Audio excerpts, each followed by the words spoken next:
Hello, welcome to this next flip preaching video. My name's Andy. Thank you so much for joining me here at home. So today our passage we're going to look at is an amazing one, really good. Very long, but brilliant. So it's John 11 verses 1 to 45, the raising of Lazarus. Now, the book of John, which we're sort of dipping in and out of this year alongside Matthew, has got a series of 7 signs, which is John's word for a miracle, basically. So there are 7 signs in the book of John. The first one is the wedding at Cana, where Jesus turns water into wine.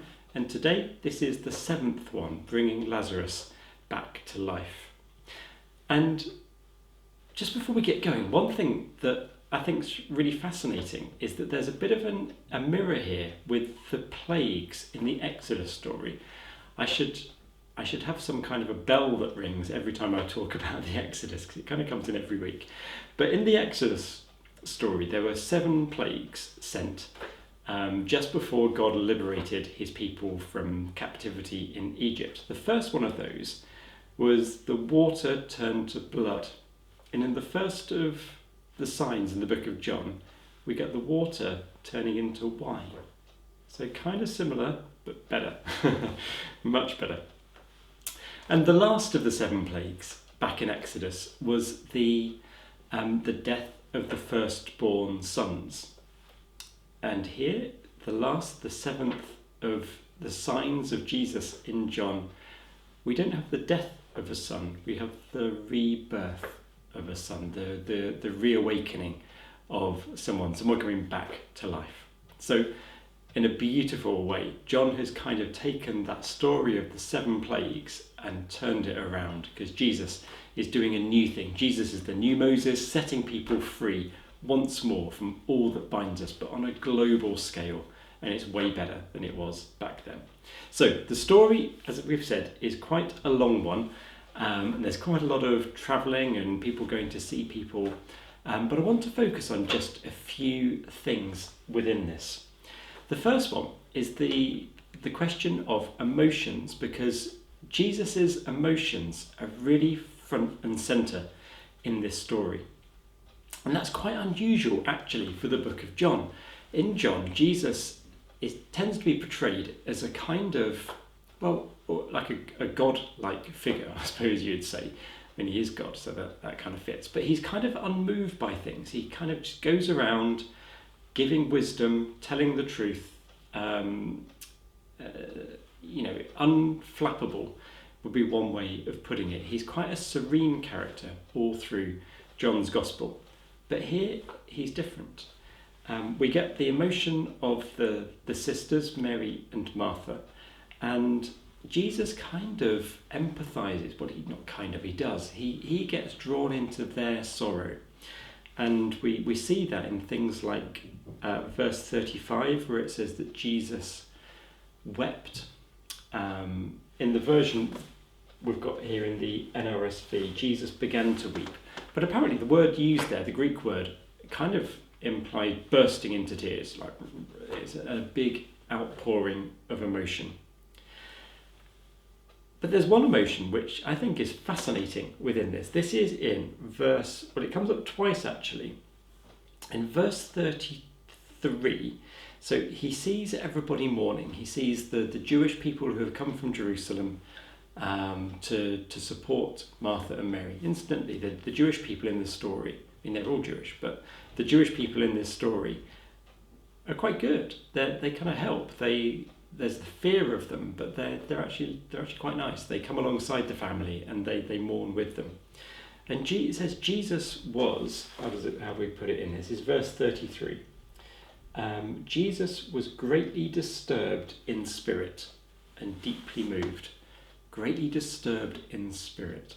Now this word is quite tricky to put into English, but I want to try and unpack it a bit, because the word really means angry. It's like Jesus was angry, and the second part of that, deeply moved, that's kind of saying the same thing. He was really annoyed. He was really angry. The word's used in quite a few other places in the Bible, which is how we know that this is the most common meaning of this word.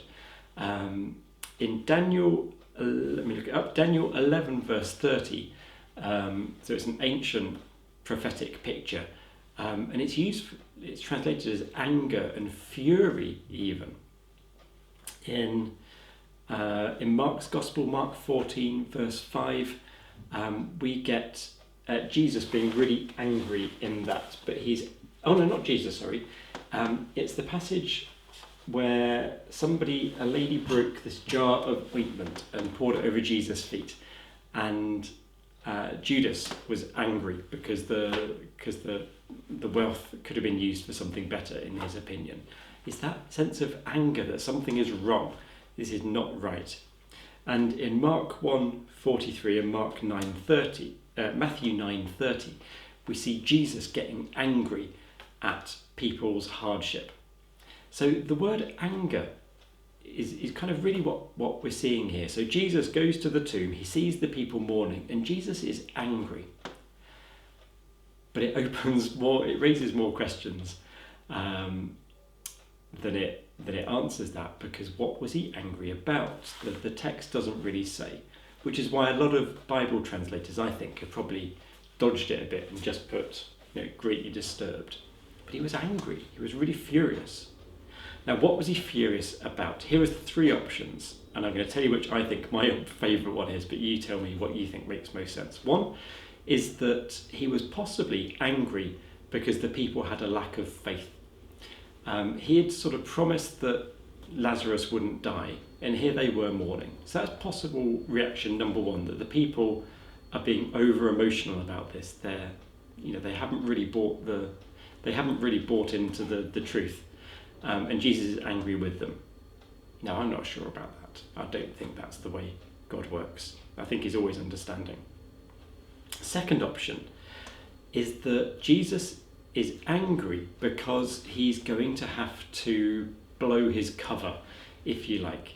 And when the word used, this anger word used before, it always crops up in the context of Jesus saying, don't tell anyone. Jesus wanted, through a lot of the Gospels, to keep himself quite quiet until the time was ready. And we see that in the book of John. But here Jesus may have been getting angry because his arm was being twisted to do a miracle which would have made him famous. And in fact, that is what happens. This healing, raising from the dead story is what leads to his arrest and crucifixion in John's Gospel, and also his resurrection. So maybe that's what he was angry about, that he was going to have to go public on who he was, that this was the beginning of the end of the beginning, the beginning of the end of the beginning. And we get a clue of that earlier in this. Let me find it. So in verse 4, this is John 11, verse 4, Jesus said that this sickness, this is before he had died, Lazarus, the sickness is not for death, but for the glory of God. By the glory of God, that often refers to Jesus' death and resurrection. So perhaps that was what he was angry about, that this was the beginning of the end for him, of the beginning of the whole new chapter of life. But maybe, and I think this is my favourite interpretation, maybe he was angry at death itself. Maybe he had drawn near to death and suffering, and the people were upset, and he was angry that this man had died. He was angry at the loss that everyone was feeling. If you like, he was angry at Satan for causing death.